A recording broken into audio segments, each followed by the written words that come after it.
Oke, alhamdulillahirobbilalamin. Terima kasih kepada teman-teman yang sudah kembali ke Al-Amsar Sing Desa Mendunia di konten Nyoretang Desa. Semoga teman-teman yang nonton selalu diberi perlindungan oleh Allah Subhanahu wa Ta'ala dimanapun berada, dilancarkan rezekinya dan juga tentu dikuatkan puasanya ya.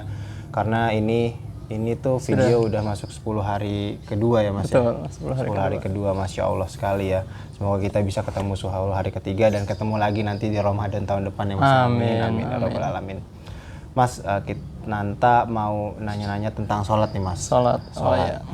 Nanta tuh dulu waktu SD pernah sholat berjamaah, tapi bukan sholat wajib berjamaahnya.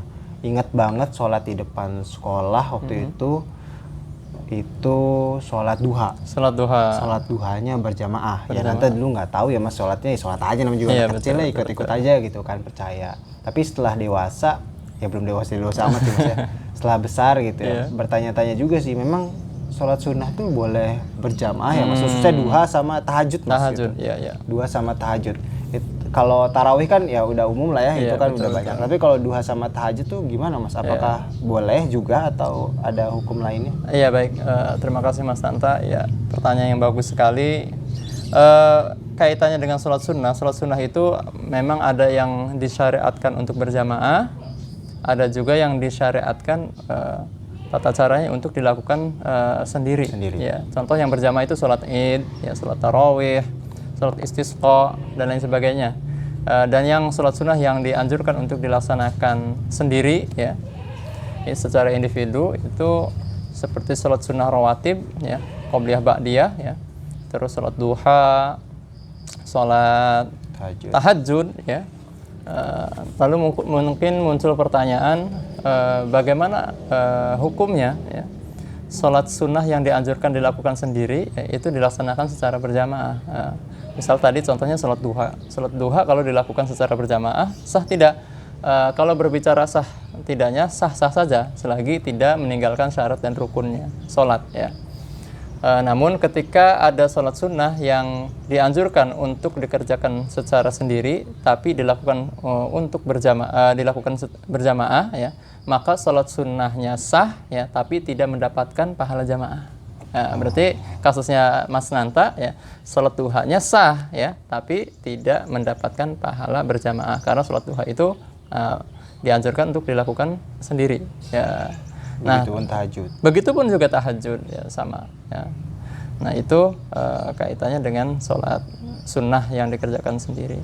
Adapun kebalikannya, misalkan bagaimana sholat sunnah yang dianjurkan secara berjamaah terus dilakukan sendiri, ya, contohnya istisqa, atau mungkin yang paling kadang jadi pertanyaan, ya, sholat id. Corona kemarin masih tinggi-tingginya. Betul, ya.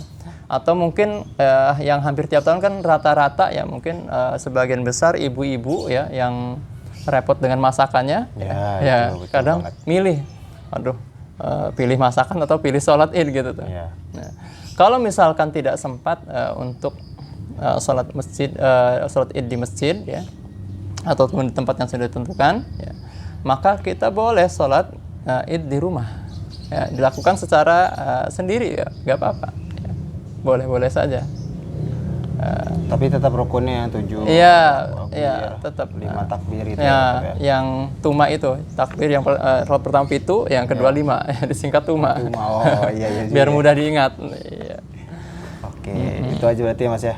Untuk sholat duha, tahajud, dan tadi kasusnya kalau sebaliknya, ya, iya, teman-teman. Boleh saja. Oke, itu terkait pertanyaan yang sudah tersimpan lama, ya, akhirnya bisa ditanyakannya ke Mas Ustadz, ya. Kalau teman-teman ada pertanyaan yang juga ingin ditanyakan ke Mas Ustadz, sama nih pertanyaan dari SD baru muncul sekarang gitu, sama kayak Nanta, bisa coba drop aja di kolom komentar, bisa, siapa tahu nanti bisa kami bahas di konten Nyoretang Desa atau konten lainnya yang memang serupa seperti ini. Oke, itu saja. Sampai jumpa di video selanjutnya. Oke. Assalamualaikum warahmatullahi wabarakatuh. Ucapan terima kasih kepada para agnia, para donatur yang sudah mengikuti program Kencreng Sedekah Subuh. Dan alhamdulillah teman-teman selama ini banyak membantu kami, ya. Program Kencreng Sedekah Subuh ini diperuntukkan dananya, ya, akan dibelikan program pembebasan lahan dan pembangunan pondok pesantren Al-Amsar. Mudah-mudahan, ya, yang ikut program ini senantiasa dimudahkan segala urusannya, baik urusan dunia dan akhiratnya. Dan juga barangkali ada dari teman-teman sahabat Al-Amsar Desa Mendunia yang mau ikutan program Counseling Sedekah Subuh, bisa menghubungi nomor di bawah ini. Saja. Assalamualaikum warahmatullahi wabarakatuh.